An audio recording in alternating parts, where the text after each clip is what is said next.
کل قیامت کے دن ایک عورت 4 مردوں کو جہنم میں لے جائے گی۔ عرض کیا گیا وہ کیسے؟ فرمایا ایک عورت کو حکم ہوگا جہنم کا تو وہ عرض کرے گی مالک میرے باپ کو بلایا جائے۔ باپ کو بلایا جائے گا، یا اللہ یہ میرا باپ ہے، میں اس کی بیٹی، میری تربیت کا جوہر اس کے ہاتھ میں تھا، آج جن بدکاریوں اور گناہوں کے سبب جہنم میں جا رہی ہوں اس کا ذمہ دار یہ ہے۔ وہ باپ جس نے اپنے بیٹی کو سب کچھ دیا، اپنی اولاد کی تعلیم کے لیے اپنے پلاٹ بیچ دیے، جائیدادیں فروخت کر دی، نہیں دیا تو دین نہیں دیا، کل قیامت کے دن وہ اللہ کے حضور کیا جواب دے گا؟ ارشاد ہوگا اسے بھی پکڑو، اس کے باپ کو بھی پکڑو، جہنم میں لے جاؤ۔ عرض کرے گی نہیں مالک میرے بھائی کو بلایا جائے۔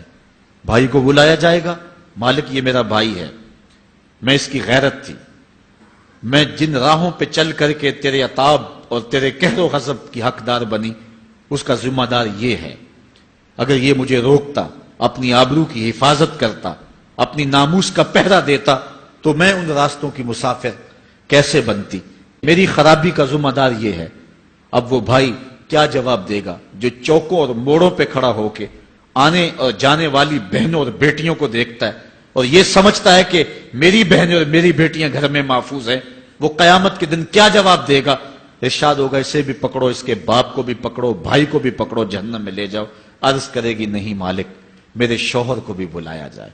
بلایا جائے گا، مالک یہ میرا شوہر ہے اور میں اس کی بیوی، میری تربیت کا جوہر ماں باپ کے بعد اس کے ہاتھ میں تھا اور اس کے پاس طلاق کی دھمکی ایسی چیز تھی، مجھے جو چاہتا منواتا اور جس انداز میں ڈھالنا چاہتا مجھے ڈھال لیتا، لیکن اس نے مجھے کبھی راہ حق کی طرف نہیں بلایا تھا۔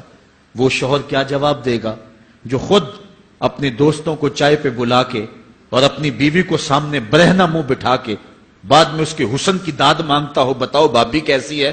تو وہ کیا جواب دے گا قیامت کے دن؟ ارشاد ہوگا اس کو بھی پکڑو، اس کے باپ کو بھی، اس کے شوہر کو بھی اور اس کے بھائی کو بھی جہنم میں لے جاؤ۔ عرض کرے گی نہیں مالک میرے بیٹے کو بھی بلایا جائے۔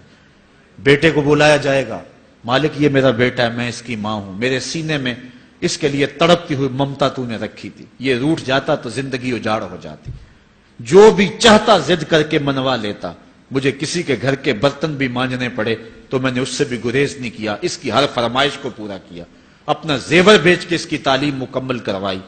اگر یہ ضد کرتا کہ امی آپ نماز نہیں پڑھتی، میں آپ کے ہاتھ کا کھانا نہیں کھاؤں گا، امی آپ یہ عمل کیوں کرتی ہیں، یہ شریعت میں جائز نہیں ہے، تو میں جو ہے وہ کھانا نہیں کھاؤں گا، تو کیا میری ممتا مجبور نہ ہو جاتی؟ اس نے ساری زندگی کیا مجھے اس کے بارے میں کوئی کہا تھا، نیکی کی طرف بلایا تھا، بدی سے روکا تھا؟ جس بیٹے نے اپنی ماں سے ہر ضد پوری کروائی ہو تو اس نے صرف دین کے بارے میں کوئی ضد نہیں کی ہے، تو وہ کل قیامت کے دن کیا جواب ہوگا؟ ارشاد ہوگا اسے بھی پکڑو، اس کے باپ کو بھی پکڑو، اس کے خاوند کو بھی پکڑو، بھائی کو بھی پکڑو، بیٹے کو بھی پکڑو اور 5 کو گھسیٹ کے جہنم میں لے جاؤ۔ فرمایا ایک عورت 4 مردوں کو قیامت کے دن جہنم میں لے جائے گی۔ اس لیے میں اور آپ آج دیکھ لیں کہ ہمارا آخرت کا معاملہ کیا ہونے والا ہے اور ہم نے اس دنیا کے اندر کس طرح اپنی حفاظت کرنی۔